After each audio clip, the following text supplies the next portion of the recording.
Another year has flown right by us. I hope you all had a very fun, safe, and happy new year. And with the year 2022 being all wrapped up now, it's time for me to give you guys my list for the top 10 best movies of 2022. Before I get into my list though, once again, gotta make some really quick points. Number one, I didn't see every movie that got released in 2022. Number two, these are not gonna be full-on reviews for the movies. It's just gonna be my quick points, why I love these movies, why they're on the list. And finally, this is the part where I say all film is subjective. This is my personal opinion. This is my personal list. You will absolutely disagree with me at one point or another on this list. But hey, that right there is the beauty of the human experience. And this is being my channel. This is where I get to talk about the movies that I really loved. Alright, I've made all my disclaimers. Now, as a great man once said, let's get down to business. Just like last year, my number 10 movie was one of the artsier movies I saw this year, and that was The Northman. I feel like The Northman is the perfect movie to introduce people to Robert Eggers' style of directing, because now that I've seen this movie, I am definitely on board with the guy, and I really want to experience more of his films. The acting across the board in this movie is fantastic. It's a really great character piece. It's a really dark, fucked up revenge tale that actually had me guessing a lot more than I thought it was going to. It wasn't as cut and dry as you think it might have been. The movie is shot so beautifully, from the one-take scenes, from the shots with the landscape. It's a gorgeous movie to look at. It's not exactly an action movie, although when the action goes down, it is, once again, very well shot and really epic. Also, this being a movie that takes place in Vikings time, I will say it is very brutal, barbaric, ruthless, and because of all that, it's not exactly easy to watch at times. But I'm really glad the movie did that. It didn't try to humanize or modernize these Vikings from way back in the day. It's like, nope, here's how it was back in the day. It's kind of fucked up. Here, in your face with it. It was an epic movie of epic proportions, and there's no way I could leave it off my list. Number 9 is the sequel that was 13 years in the making. That's right, Avatar: The Way of Water. There might be debate among people whether or not James Cameron is the best director working today. However, I think if there's one director you should never bet against, it's probably him. The guy just makes these monumental game changers every single time he brings us a movie. It takes forever for us to get them, but they're always worth it. Avatar: The Way of Water is no exception. Going back to the world of Pandora, experiencing the Na'vi and this new family of Sullys that we have, it's an experience unlike anything I can think of. Visually, it is easily the best movie of the year. Returning to this world, everything looks even better than it already did in the original Avatar. These underwater scenes are just insane. They're the type of scenes you look at and you're just like, okay, yeah, this is worth the 13-year wait. I really did like that some of the characters from the previous movie kind of took a little bit of a step back, and we got introduced to newer characters that I think a lot of people are really going to fall in love with. The action is a spectacle. The story is a little bit simple, and maybe there are some characters that could have got a little more fleshed out, but it is a welcome return to the world of Pandora, and I cannot wait for more Avatar. At number 8, The Fable Men. This is one of the most personal movies that I think Steven Spielberg has ever brought to us, and I think ultimately however much you connect with this movie will depend on whether you like it or love it. I connected with this movie way more than I thought I would, and henceforth, hey, made my best of the year list. I love seeing this semi-autobiographical story about how, I want to say, Steven Spielberg got invested in film and wanted to become a filmmaker. Seeing this character of Sammy Fableman fall in love with movies and then fall in love with the idea of making movies, making a great hobby out of it, wanting to turn that into a career, doesn't maybe always have the support behind him that he would like. It's a really deep, emotional story about family, about pursuing your dream, and how at certain points in life you have to choose between the two. The performances across the board are fantastic, especially Michelle Williams. This might be the best performance I have seen her give. The movie feels very old-fashioned. I love me some old-fashioned. I love seeing the way filmmaking was done back in the day, and ultimately how this kid is finding new ways to make certain scenes for movies all on his own. You quickly see right there, it's like, some people just got it. It's one of the most touching and easily one of the most personal stories that Steven Spielberg has given us, and I think it's one of his best movies in years. At number 7, we have Pinocchio. Not the live-action Disney adaptation of Pinocchio, no. We'll talk about that in another list. Spoiler alert for what's coming later this week. But Guillermo del Toro's Pinocchio, that's a damn great movie. Pinocchio always felt like the story Guillermo del Toro was meant to make into a movie, and he makes a phenomenal one here. I love the animation. I love seeing the stop-motion claymation that we really don't see nowadays because it's so hard to pull off. and this movie really pulls it off flawlessly. This movie has a lot of humor, a lot of emotion. There will be moments that'll have you laughing, moments that'll have you on the verge of tears. This movie doesn't stray away at all from the dark material that is in the Pinocchio story. I think that's gonna make it although a great family movie, but also maybe a bit of a dark one, but I don't think that's a bad thing, because it's not to a point where kids are gonna be terrified of the movie. It's just gonna be a movie that makes it a little more mature, that allows families to come together and see something together that everyone will enjoy. How often are we getting animations like that nowadays? It doesn't feel like it's happening all as often as it once did. Loved the voice acting across the board. I think everyone voiced their character perfectly. I can't think of anyone I would have replaced to voice certain characters. Was waiting on this movie for a little while, and it's easily the best animated movie of the year. Rian Johnson has maybe made some hit and miss movies in his career, but he's really found his lane with mysteries, and that's only proven further with Glass Onion. This is such a great sequel slash follow-up to the Knives Out movie we got from him in 2019. Daniel Craig as Benoit Blanc. This is one of the best characters in recent movie memory that I can think of. Such a masterclass detective, just knows exactly how to solve the case, knows exactly how to go about the case. The cast across the board, once again in this one, is fantastic. Edward Norton, Dave Bautista, Kate Hudson. Janelle Monáe especially really crushes it in her supporting role here. It's such a brilliant and unique take on whodunit movies that I can't remember the last time I experienced something like this. You kind of go in, you think you know what the mystery is going to be about, and then the mystery is entirely not exactly like that, but there's still a big mystery in it that you're trying to figure out along the way. And then the movie just throws you a bunch of curveballs, making you think, okay, now there's this situation, now there's that situation, so what does it all mean in the end? And then it just wraps all up with the perfect bow that has you sitting there like, I never would have guessed that. And that's awesome. I got to see this movie during its limited theatrical release. I loved it then. Watched it again on Netflix around Christmas time. Loved it again the second time.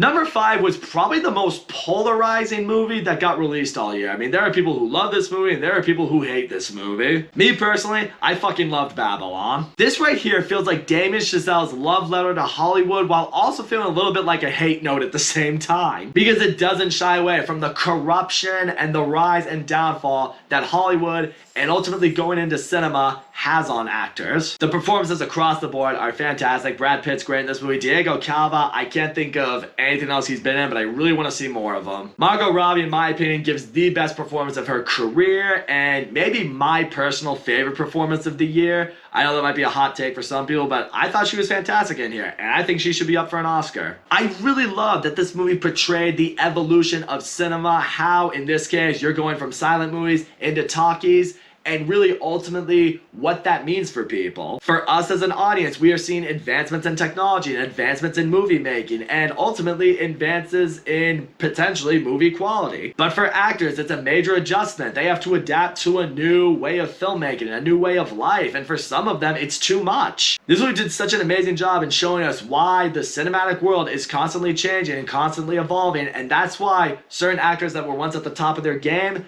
eventually we hear less and less of, because they just can't adapt to what the world wants these days and what the cinematic universe or world or industry, whatever you want to call it, is asking from them now. It's beautifully shot. It's very funny what it wants to be. It's very serious in its tone what it wants to be. It is an undeniably long movie, and even I'll admit the last act does feel a little bit dragged on at times. But for me, I dug the shit out of this movie, and Damien Chazelle has officially joined a list of directors whose movies I'm going to be highly anticipating for years and years to come.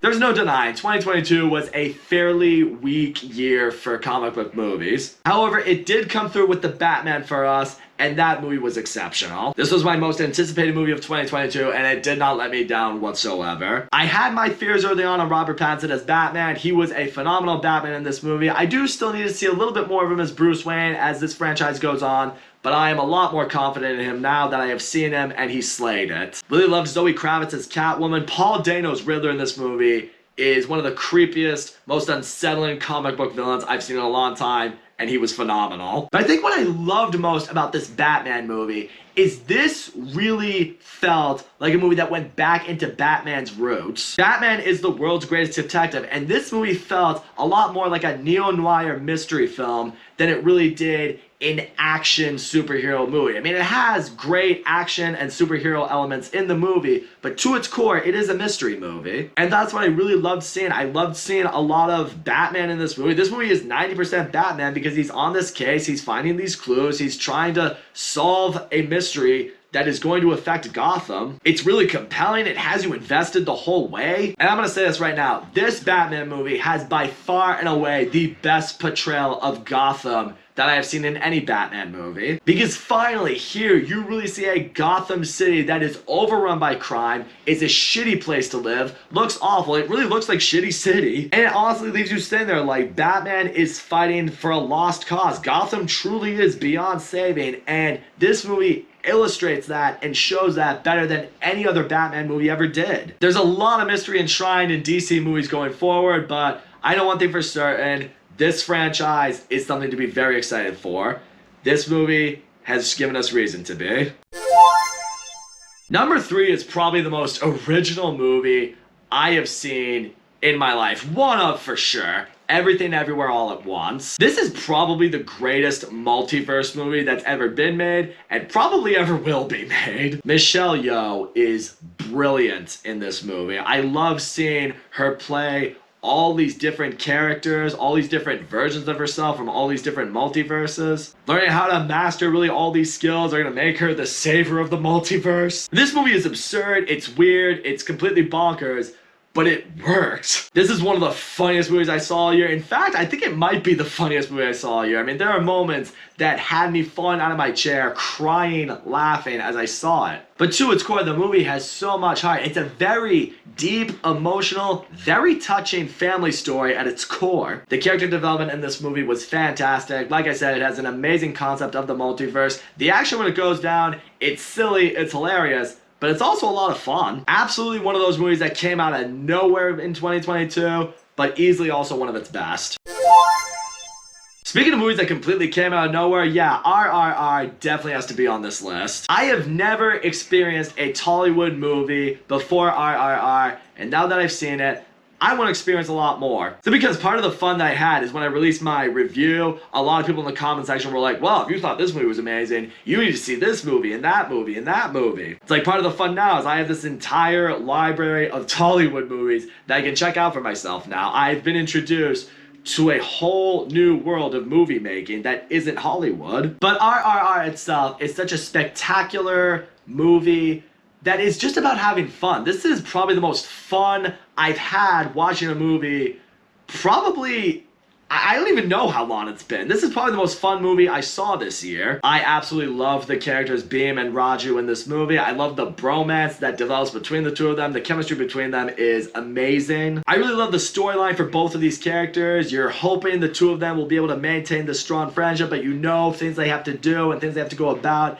It could lead to a crossroad between them. The action is over the top, it's ridiculous, but it's so much fun to watch. I just had a blast with all the action that went down in this movie. Hell, when the CGI is not up to par with what it should be, and I can completely look past it and not even care, that's when you know the movie's doing what it has to do. The character development in this movie is absolutely amazing. You become so invested with these two characters. You're rooting for both of them at certain points when it's very hard to root for both of them. The movie's 3 hours long. It doesn't even remotely feel 3 hours long. Also, the soundtrack in this movie is really, really freaking good. Quite a few of the songs of this are on my playlist. I download onto my iTunes.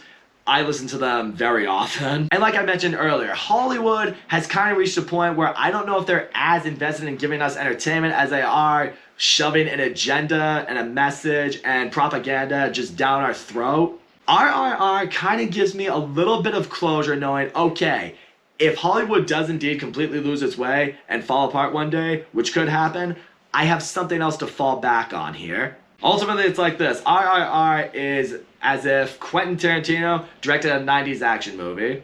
There's no way, after I made that little comparison for myself, that it wouldn't make my list and high up my list. So as I just mentioned, Hollywood, in a lot of ways, I feel, has kind of lost sight of what it means to make a great movie. However, there was one movie I saw this year that was easily the most enthralling movie I saw this year, and a movie that really kind of restored my hope. Hollywood still cares about and still knows how to give us an amazing, incredible, exciting, cinematic, theatrical experience. My number one movie of 2022 is Top Gun Maverick. What can I say about this movie that hasn't already been said? This is just... it's one of the greatest sequels ever made. I think it's one of the greatest action films ever made. Tom Cruise is spectacular in this movie. You can see the passion and the drive in him in this movie, in his character Maverick. This was obviously a movie that he cared about for a really long time. You could argue that's why it took forever for this movie to be released, because he wanted it to be perfect, and it was. I loved all the characters in this movie. I love this class of Top Gun cadets. I really love the dynamic and the relationship between Maverick and Rooster. Hell, I thought the romance in this one was way better than it was in the first Top Gun. I think this movie is just miles better than the first Top Gun. It has such a fantastic, emotional, touching story to itself. Has a great original song too. Yeah, speaking of great music, that Lady Gaga song, Hold My Hand, yeah, I listen to that all the time too. But the action in this movie is just... oh my god. Seeing these dogfight scenes, seeing these planes just go toe-to-toe in aerial combat with each other, it's phenomenal. And the fact that it's real makes it that much more incredible. These actors are there in the cockpit. How Tom Cruise is piloting his own freaking jet. That's insane. Watching the training scenes for this huge mission are so much fun to get into, and the mission itself is some of the most intense shit and exciting shit I have ever seen in such a long time. Certainly in a movie like this, that is for sure. I think another couple reasons that I really love Top Gun Maverick so much are because it reminded me so much of a movie that was meant to come out in kind of that golden age of cinema. Kind of like, it feels like a movie that was meant to come out in like the 80s. It's a sequel to a movie in the 80s, Top Gun, and it feels like a movie that came from the 80s like Top Gun. And that's one of the best compliments I think I can give to a movie. It didn't care about any propaganda or any kind of message. It just wanted to make an amazing movie for audiences to enjoy, and that's the other thing.